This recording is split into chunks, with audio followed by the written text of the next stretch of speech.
Hello students, myself Najiba Ibrahim and welcome back to my channel e learning accounts and maths. Students, हमने question number 40 तक सारे questions कर लिए थे। आज हमें करना है क्वेश्चन नंबर 41। तो देखिए, क्वेश्चन में लिखा हुआ है following are the balance sheets of Rashi limited as at 31 March 2018 and 31 March 2017। Rashi limited का बैलेंस शीट दिया हुआ है, इससे हमें कैश फ्लो स्टेटमेंट प्रिपेयर करना। Okay, node first, reserve and surplus, profit and loss balance का लास्ट ईयर का और करंट ईयर का बैलेंस गिवन है। Point second, long term borrowings 12% public deposit. Public deposit क्या होता है स्टूडेंट, ध्यान से सुनिएगा। कंपनी पब्लिक से मनी बोरो करती है, उसे हम पब्लिक डिपॉजिट कहते हैं। Okay, and every year company public को इंटरेस्ट पे करती है, तो यहाँ पे आपको इंटरेस्ट भी कैलकुलेट करने के लिए मिलेगा। ओके, एंड यहाँ एडिशनल इन्फॉर्मेशन में लिखा हुआ है point first, new public deposit were accepted on 1 जनवरी 2018। इसका क्या मतलब है, तो ध्यान से देखिएगा। लास्ट ईयर कंपनी के पास पब्लिक डिपॉजिट कितना था, 2,50,000। करंट ईयर वैल्यू इंक्रीज होकर 3 लाख हो गई। कितने से वैल्यू इंक्रीज हुई है, 50,000 से ना। तो 50,000 और पब्लिक डिपॉजिट कंपनी ने 1 जनवरी को एक्सेप्ट किया है। ओके, यहाँ पे डेट गिवन है ना, तो इस डेट की हेल्प से आपको इंटरेस्ट कैलकुलेट करना है। ओके, तो इसका सोल्यूशन कैसे करना है मैं आगे आपको एक्सप्लेन करूंगी। Point second, machinery costing 2 lakh on which depreciation charge was 70,000 was sold for 1,50,000। एक मशीन का कॉस्ट था 2 लाख, जिस पे डेप्रिसिएशन लगाया गया 70,000, जिसे कंपनी ने 1,50,000 में बेच दिया। ओके स्टूडेंट्स, ये वाला पॉइंट आप लोग बहुत ही ध्यान से देखिएगा। यहाँ पे depreciation during the year given नहीं है, यहाँ पे ये लिखा हुआ है कि इस मशीन का कॉस्ट था 2 लाख एंड जब से ये मशीन चल रहा था आज तक का लेके टोटल डेप्रिसिएशन इस पे 70,000 लगा है। ओके, मतलब ये एक्यूमुलेटेड डेप्रिसिएशन दिया हुआ है इस मशीन का। ओके, जिसे कंपनी ने 1,50,000 में बेच दिया। आपके क्वेश्चन में depreciation during the year given नहीं है, आपको कैलकुलेट करना है। Okay, point third, new machinery purchase during the year amounted to 4 lakh. Company ने न्यू मशीन परचेज किया 4 लाख का। Point fourth, non current investments were sold at a profit of 25%। 25% के profit पे कंपनी ने नॉन करंट इन्वेस्टमेंट सेल किया है। Okay, prepare cash flow statement, इसमें हमें कैश फ्लो स्टेटमेंट प्रिपेयर करना है। काफी इजी क्वेश्चन है, तो चलिए सबसे पहले ऑपरेटिंग एक्टिविटी से कैश फ्लो कैलकुलेट करते हैं ना। यहाँ लिखेंगे पॉइंट ए,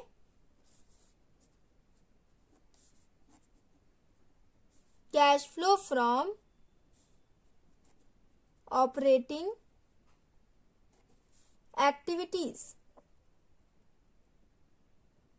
इसमें सबसे पहले नेट प्रॉफिट बिफोर टैक्स की एंट्री होती है ना। यहां लिखेंगे नेट प्रॉफिट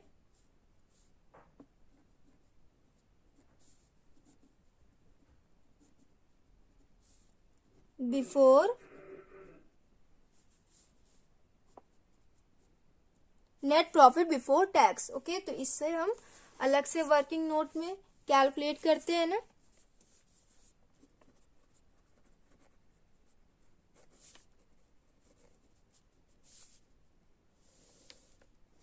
सबसे पहले प्रॉफिट एंड लॉस कैलकुलेट करते हैं ना। देखिए, यहाँ पे आपके रिजर्व एंड सरप्लस में profit and loss balance given है।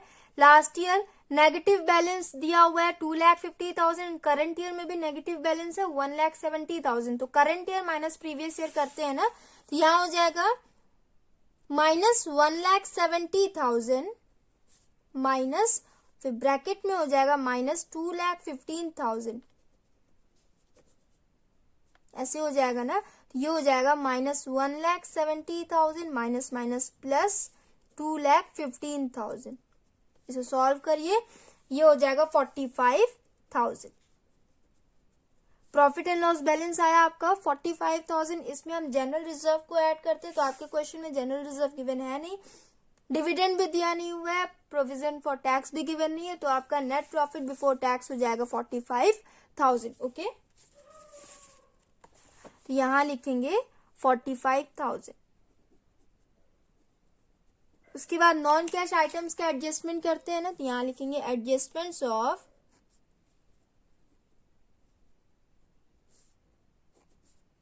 Non cash items.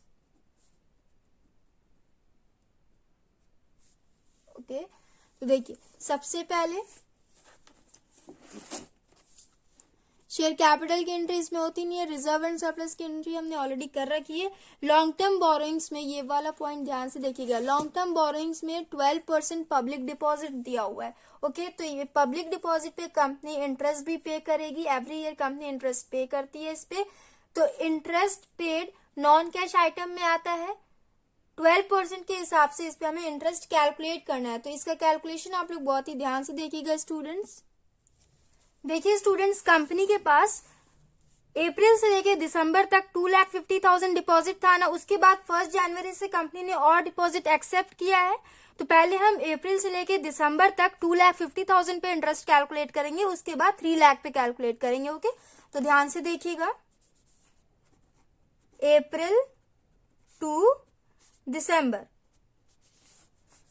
2,50,000 into interest rate कितना दिया हुआ है 12/100 इंटू अप्रैल मई जून जुलाई अगस्त सितंबर अक्टूबर नवंबर एंड दिसंबर 9 मंथ 9/12। इसे कैलकुलेट करिए।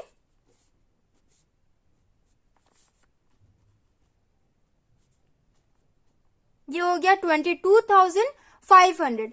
2,50,000 पे कंपनी ने 22,500 इंटरेस्ट पे किया। उसके बाद जनवरी से कंपनी ने और डिपॉजिट एक्सेप्ट किया है 50,000 का। तो टोटल वैल्यू कितना हो गया 3 लाख। तो जनवरी से लेके मार्च तक कंपनी 3 लाख पे इंटरेस्ट पे करेगी।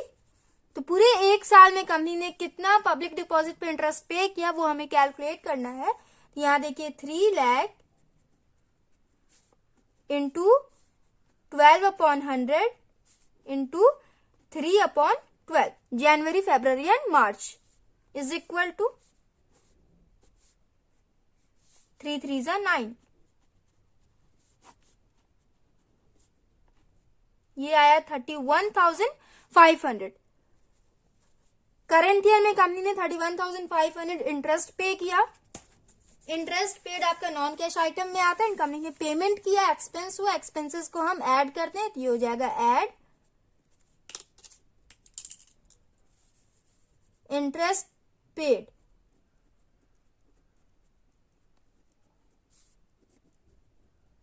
On public deposit. आगे आप लोग लिख लेना। ओके, कितना आया था 31,500 ना, तो यहां हो जाएगा 31,500।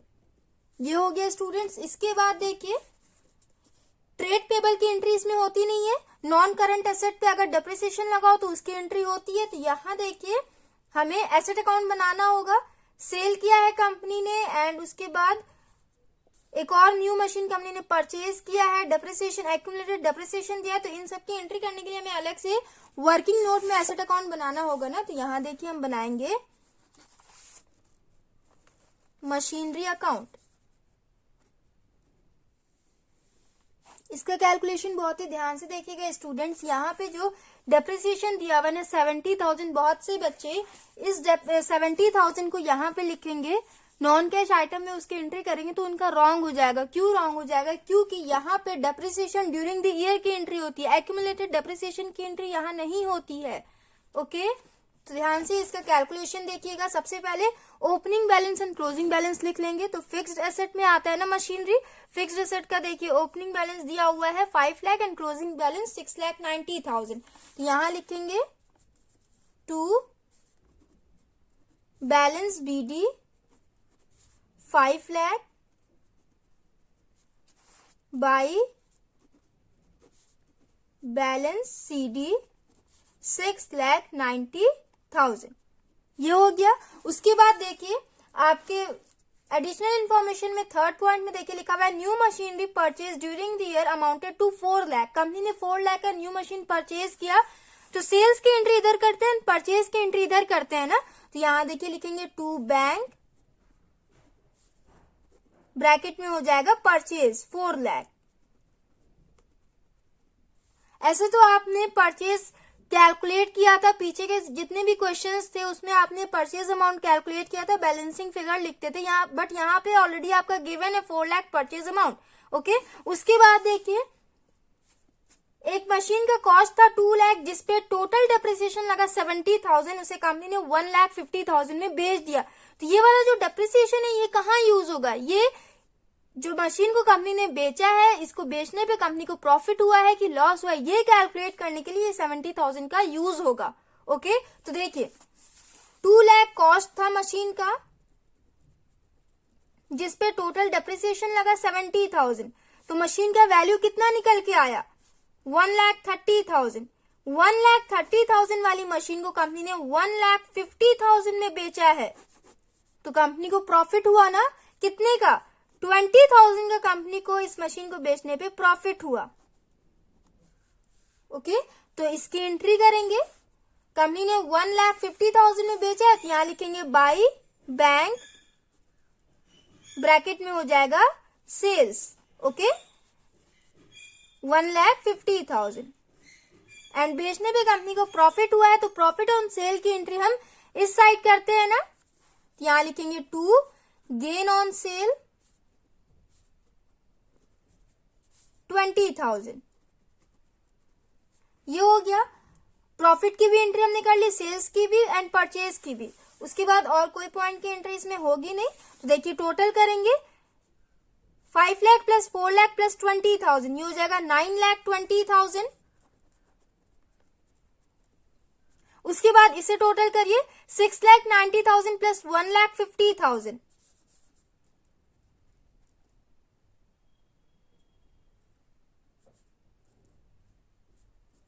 ये हो गया 8,40,000। इस साइड बैलेंस ज्यादा है एंड इस साइड बैलेंस कम है, तो बैलेंसिंग फिगर इस साइड आएगा। ओके, तो यहां देखिए 9,20,000 माइनस 8,40,000 कितना हो जाएगा, ये 80,000 आया। ओके, तो इस साइड 80,000 से वैल्यू कम है ना, तो यहां लिखेंगे 80,000 एंड ये हो जाएगा बाई, आगे यहाँ पे क्या होगा, सेल्स की एंट्री हमने ऑलरेडी कर रखी है, परचेज की एंट्री ऑलरेडी हो चुकी है, गेन हुआ है सेल करने पे, तो बचा और क्या, किस आइटम की एंट्री हमने नहीं की है, डेप्रिसिएशन की एंट्री हमने नहीं की है ना। एवरी मशीन पे डेप्रिसिएशन लगाया जाता है, हर साल डेप्रिसिएशन लगता है, तो इस पे भी डेप्रिसिएशन लगा होगा, तो बैलेंसिंग फिगर में आपका डेप्रिसिएशन अमाउंट आया है। ओके, तो यहां लिखेंगे बाई डेप्रिसिएशन 80,000 एंड ये हो जाएगा बैलेंसिंग फिगर। ओके, अब टोटल कर लीजिए 9,20,000 एंड 9,20,000। आई होप आप लोग को ये वाला कैलकुलेशन समझ में आया होगा। ये वाला जो 70,000 डेप्रिसिएशन दिया हुआ, ये एक्यूमुलेटेड डेप्रिसिएशन है। ओके, तो इसकी एंट्री सिर्फ प्रॉफिट एंड लॉस एजरटेन करने के लिए यूज किया जाएगा। ये वाला जो डेप्रिसिएशन दिया है, ये सिर्फ प्रॉफिट एंड लॉस एजरटेन करने के लिए यूज करेंगे हम। ओके, इसकी कोई भी एंट्री नहीं होगी, एंट्री होगी इसकी 80,000 की डेप्रिसिएशन ड्यूरिंग द ईयर वाले अमाउंट की। ओके, डेप्रिसिएशन एक्सपेंस होता है, एक्सपेंसेस को हम ऐड करते हैं, तो यहां हो जाएगा ऐड डेप्रिसिएशन।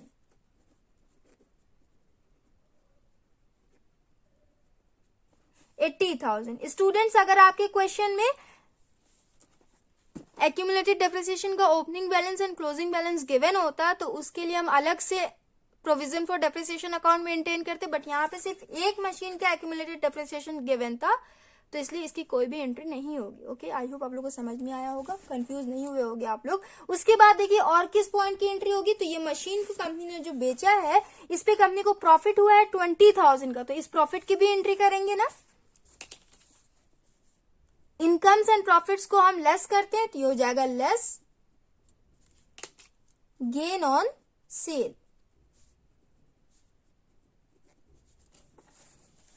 20,000, ये हो जाएगा ब्रैकेट में। हो गया,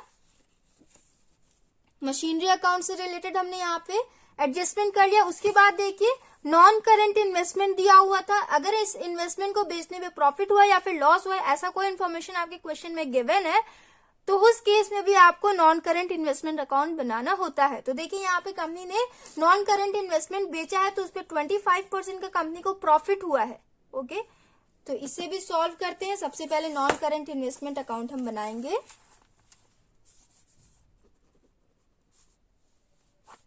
देखिए पहले opening balance and closing balance लिखेंगे, तो यहाँ पे ओपनिंग बैलेंस कितना है 2 lakh and closing balance 1,20,000। 2 balance BD 2 lakh by balance CD 1,20,000, ये हो गया स्टूडेंट्स। इसके बाद देखिए कंपनी ने इन्वेस्टमेंट्स बेचा है तो उस पे कंपनी को 25% का प्रॉफिट हुआ है। ये तो इजी पॉइंट है, ये तो सारे बच्चों को समझ में आ रहा होगा। बट क्वेश्चन यहाँ पे ये आता है कि कंपनी ने कितना इन्वेस्टमेंट बेचा है, किस अमाउंट पे हम ये 25% कैलकुलेट करेंगे। तो बहुत ही ध्यान से देखिएगा आप लोग, जब भी ऐसा पॉइंट आए, ऐसा केस है, उस केस में आप लोग ओपनिंग बैलेंस और क्लोजिंग बैलेंस देखना। ईयर के स्टार्टिंग में कंपनी के पास 2 लाख इन्वेस्टमेंट था एंड ईयर के एंड में कंपनी के पास 1,20,000 इन्वेस्टमेंट हो गया। कितने से वैल्यू डिक्रीज हुई है? 80,000 से। इसका मतलब कंपनी ने 80,000 का नॉन करंट इन्वेस्टमेंट को बेचा है 25% के प्रॉफिट पे। समझ में आया? 80,000 पे हम 25% कैलकुलेट करेंगे। समझ में आ रहा है ना आपको? 2 लाख में से 1 lakh, 2 lakh minus 1,20,000, 1,20,000 closing balance आ रहा है। तो 80,000 से वैल्यू डिक्रीज हुई है, इसका मतलब कंपनी ने 80,000 के इन्वेस्टमेंट को बेच दिया। ओके, एंड 25% के प्रॉफिट पे ना, तो 80,000 का 25% कैलकुलेट करिए, कितना हो जाएगा ये?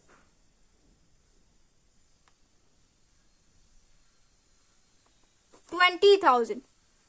प्रॉफिट अमाउंट आया 20,000, मतलब कंपनी ने बेचा है तो उस पे कंपनी को 20,000 का प्रॉफिट हुआ। प्रॉफिट की एंट्री किस साइड करते हैं? इस साइड। यहां लिखेंगे टू गेन ऑन सेल 20,000 हो गया। सेल्स अमाउंट गिवन नहीं है, आपको कैलकुलेट करना होगा। तो चलिए अब इसका सेल्स अमाउंट कैलकुलेट करेंगे। और कंपनी ने कोई इन्वेस्टमेंट परचेज भी नहीं किया, तो बस इतनी ही एंट्री होगी। ओके, इन्वेस्टमेंट में डेप्रिसिएशन नहीं लगता है, ध्यान से सब लोग सुन लीजिएगा, ये तो सारे बच्चों को मालूम होगा, कंफ्यूज ना होना आप लोग। लैंड पे कभी डेप्रिसिएशन नहीं लगता है ना, ये मालूम है ना आपको। सिर्फ मशीनरी, प्लांट एंड मशीनरी पर डिप्रिसिएशन लगाया जाता है, इसमें सिर्फ परचेज एंड सेल और प्रॉफिट एंड लॉस की एंट्री होती है। ओके, तो यहाँ पे हमने गेन ऑन सेल की एंट्री कर ली, ओपनिंग एंड क्लोजिंग बैलेंस की एंट्री कर ली, बस इतनी एंट्री होगी। अब देखिए टोटल करते हैं तो आपका क्या निकल के आता है? 2,20,000 इधर टोटल है और इधर का टोटल 1,20,000। 2,20,000 माइनस 1,20,000 कितना आ रहा है? 1 लाख आ रहा है। तो यहां लिखेंगे 1 लाख। इस साइड बैलेंस कम होता है तो क्या लिखते हैं? बाई बैंक, ब्रैकेट में हो जाएगा सेल्स 2,20,000। समझ में आया आपको? कंपनी ने 80,000 वाली इन्वेस्टमेंट को 1 लाख में बेचा है तो कंपनी को 20,000 का उस पे प्रॉफिट हुआ। Okay, non current investment account भी हमने प्रिपेयर कर लिया। अब देखिए यहां पे उसकी एंट्री करेंगे, लेस गेन ऑन सेल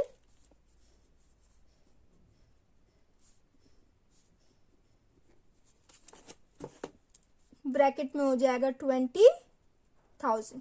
ये हो गया। इसके बाद और कोई पॉइंट? करंट एसेट की तो उसमें एंट्री होती नहीं है नॉन कैश में, बाकी सबकी एंट्री हमने कर ली है। तो टोटल करिए 31,500 प्लस 80,000 माइनस 20,000 माइनस 20,000, ये हो जाएगा 71,500। ओके, अब टोटल करिए 45,000 plus 71,500,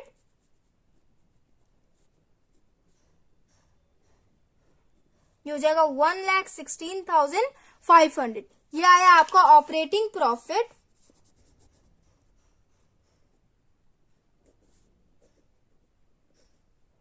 before working capital changes. ये हो गया स्टूडेंट्स। इसके बाद current asset and current liability का ट्रीटमेंट करेंगे ना। तो यहां देखिए बैलेंस शीट में आपके यहां दिया हुआ है trade payable. Last year value कितना था? 2,70,000। करंट ईयर वैल्यू डिक्रीज होकर 1,90,000 हो गया, मतलब कंपनी ने पेमेंट किया होगा, आउटफ्लो हुआ होगा, आउटफ्लोज को हम लेस करते हैं तो यहाँ पे लेस हो जाएगा। कितने से वैल्यू डिक्रीज हुई है? 2,70,000 माइनस 1,90,000, 80,000 से वैल्यू डिक्रीज हुई है। तो यहां हो जाएगा लेस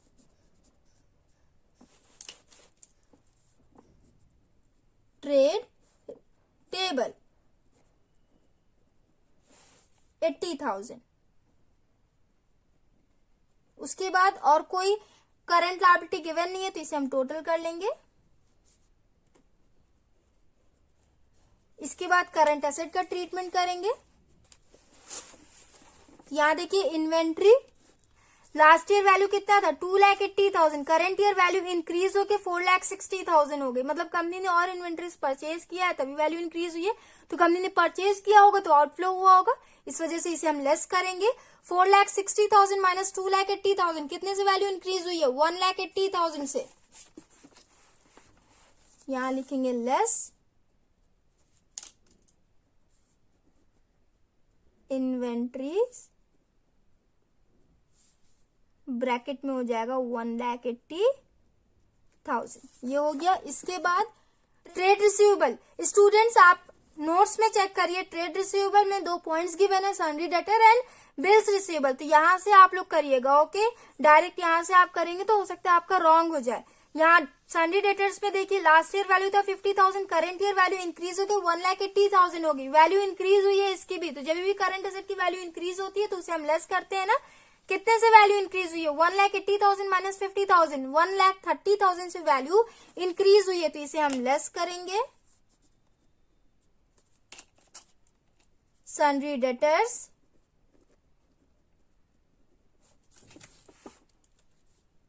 $1,30,000। उसके बाद students bills receivables, last year value था 15,000, करंट ईयर वैल्यू 0 हो गई, वैल्यू डिक्रीज हुई है। तो जब भी वैल्यू डिक्रीज होती है तो उसे हम ऐड करते हैं। यहां लिखेंगे ऐड बिल्स रिसीवेबल्स, 15,000 से वैल्यू डिक्रीज हुई है। बस current asset and current liability का ट्रीटमेंट हमने कर लिया, इसे भी टोटल कर लीजिए। माइनस 1,80,000 माइनस 1,30,000 प्लस 15,000, ये हो जाएगा 2,95,000, ब्रैकेट में हो जाएगा ये, ओके। अब टोटल करेंगे इसे भी हम। 1,16,000, ये 1 है, ब्रैकेट ना समझना आप लोग। 1,16,500 माइनस 80,000 माइनस 2,95,000, इसे सॉल्व करिए, ये हो जाएगा माइनस 2,58,500, ओके। समझ में आया आपको? ये आ गया आपका cash used in operating activity 2,58,500, answer आया हमारा। यहां लिख लेंगे cash used in, negative balance आया ना तो यूज्ड इन हो जाएगा एक्टिविटीज, ये हो गया स्टूडेंट्स। उसके बाद इन्वेस्टिंग एक्टिविटी से कैश फ्लो कैलकुलेट करेंगे। यहां लिखेंगे point B, cash flow from investing activities. तो देखिए स्टूडेंट्स, नॉन करंट एसेट से इसमें हम एंट्री करते हैं ना, तो फिक्स्ड एसेट में हमने मशीनरी अकाउंट ऑलरेडी बना रखा है यहाँ पे, and non current investment account भी हमने बनाया है। तो मशीनरी अकाउंट में देखिए सेल किया है कंपनी ने मशीन को 1,50,000 में, कंपनी ने परचेज किया है 4 लाख में, तो परचेज एंड सेल की एंट्री होती है, तो इन दोनों की एंट्री कर लेंगे। एंड इसके साथ साथ नॉन करंट इन्वेस्टमेंट को भी कंपनी ने 1 लाख में सेल किया है, तो इसकी भी एंट्री हो जाएगी। यहां लिखेंगे परचेज ऑफ मशीनरी,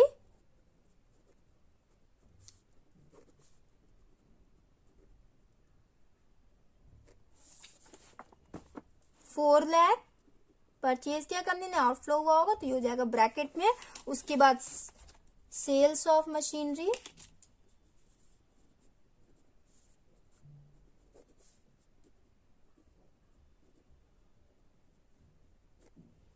कंपनी ने 1,50,000 में सेल किया है, यह हमारा सेल अमाउंट आया हुआ है ना, ये हो जाएगा 1,50,000, इनफ्लो हुआ इसलिए ये ब्रैकेट में नहीं होगा, ये पॉजिटिव बैलेंस होगा। उसके बाद कंपनी ने नॉन करंट इन्वेस्टमेंट भी सेल किया है, तो उसकी एंट्री कर लेंगे सेल्स ऑफ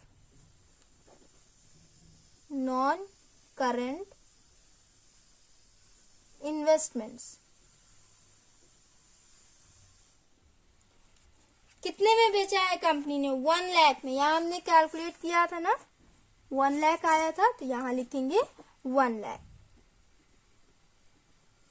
ये हो गया स्टूडेंट्स। इसके बाद और कोई पॉइंट्स गिवन है नहीं उससे रिलेटेड, इन्वेस्टिंग एक्टिविटी से रिलेटेड, तो बस इतनी ही एंट्री होगी। तो टोटल कर लीजिए minus 4 lakh plus 1,50,000 plus 1 lakh, ये हो जाएगा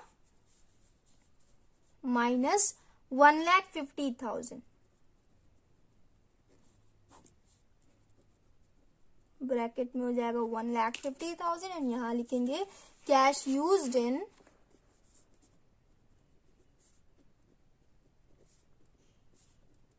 इन्वेस्टिंग एक्टिविटीज।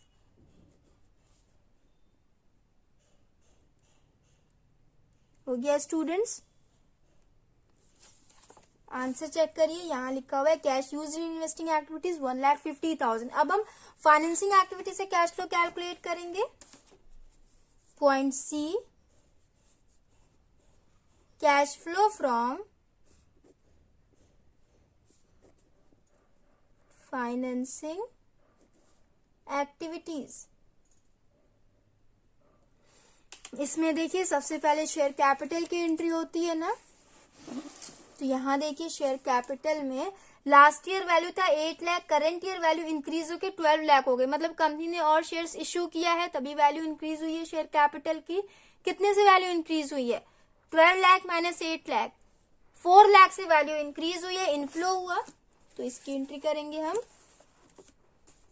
यहां लिखेंगे इश्यू ऑफ शेयर्स 4 लाख। उसके बाद स्टूडेंट्स रिजर्व एंड सरप्लस की एंट्री इसमें होती नहीं है। लॉन्ग टर्म बोरोइंग्स में पब्लिक डिपॉजिट दिया हुआ है। पब्लिक डिपॉजिट मैंने आपको बताया था, कंपनी पब्लिक से मनी एक्सेप्ट करती है, ओके, बोरो करती है, तो उस वजह से कंपनी में कैश आता है ना, तो ये सब फाइनेंसिंग एक्टिविटी से रिलेटेड हो जाएगा, तो इसकी एंट्री फाइनेंसिंग एक्टिविटी में हो जाएगी। कंपनी ने कितना पब्लिक डिपॉजिट एक्सेप्ट किया, देखिए करंट ईयर में, लास्ट ईयर में वैल्यू कितना था 2,50,000, करंट ईयर में वैल्यू इंक्रीज होकर 3 लाख हो गई, मतलब कंपनी ने और 50,000 एक्सेप्ट किया है पब्लिक डिपॉजिट, तो 50,000 से इनफ्लो हुआ करंट ईयर में। और यहां लिखेंगे पब्लिक 12% पब्लिक डिपॉजिट,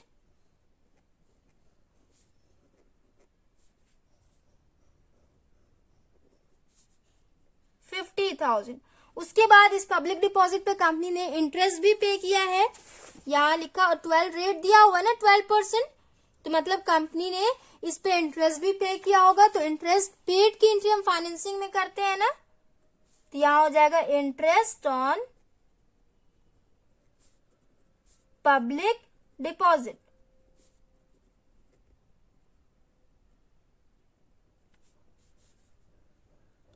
कंपनी ने पे किया है तो ब्रैकेट में हो जाएगा आउटफ्लो हुआ होगा, कितना आया था इंटरेस्ट हमारा, हमने कैलकुलेट किया था 31,500, तो यहां लिखेंगे 31,500।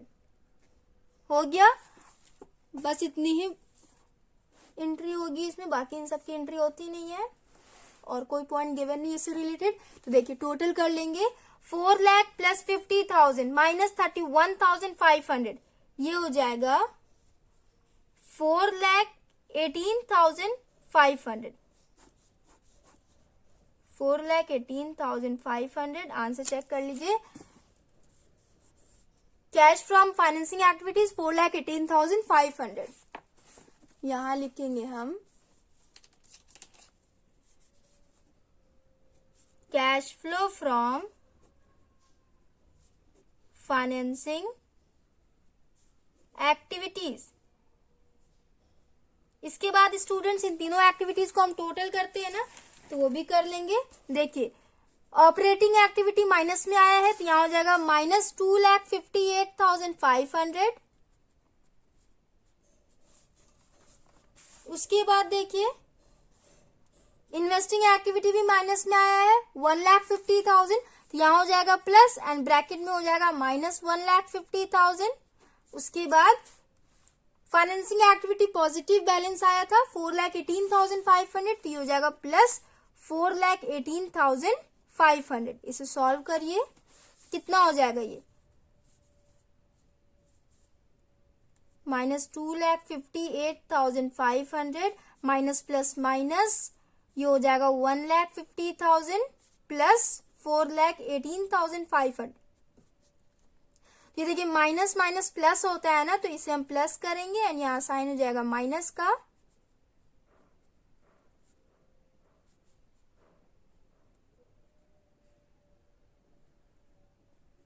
माइनस 4,08,500 प्लस 4,18,500, ये हो जाएगा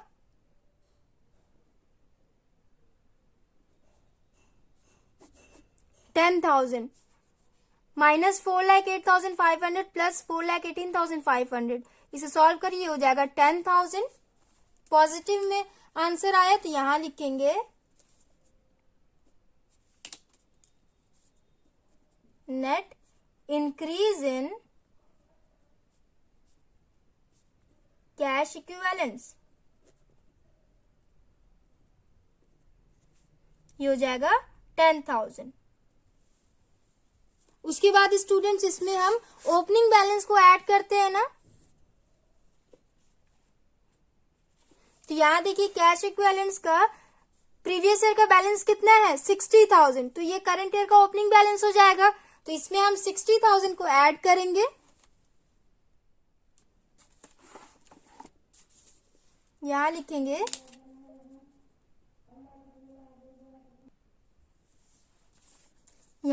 ऐड कैश इक्विवेलेंस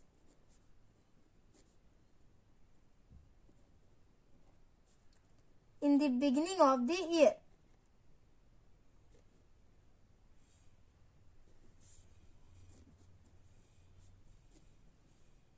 तो कितना दिया हुआ था यहाँ पे 60,000 ना, तो यहाँ लिखेंगे 60,000। 10,000 प्लस 60,000 कितना हो जाएगा 70,000। यहाँ चेक करिए क्लोजिंग बैलेंस कितना दिया हुआ है 70,000। आ गया ना हमारा आंसर। यहाँ लिखेंगे कैश इक्विवेलेंस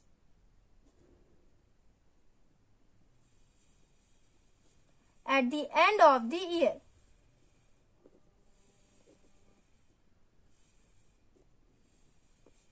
सो स्टूडेंट्स हमने क्वेश्चन नंबर 41 भी कंप्लीट कर लिया है। नेक्स्ट वीडियो में हम नेक्स्ट क्वेश्चंस करेंगे। So if you like video then please like share comment and do subscribe my channel. Thanks for watching.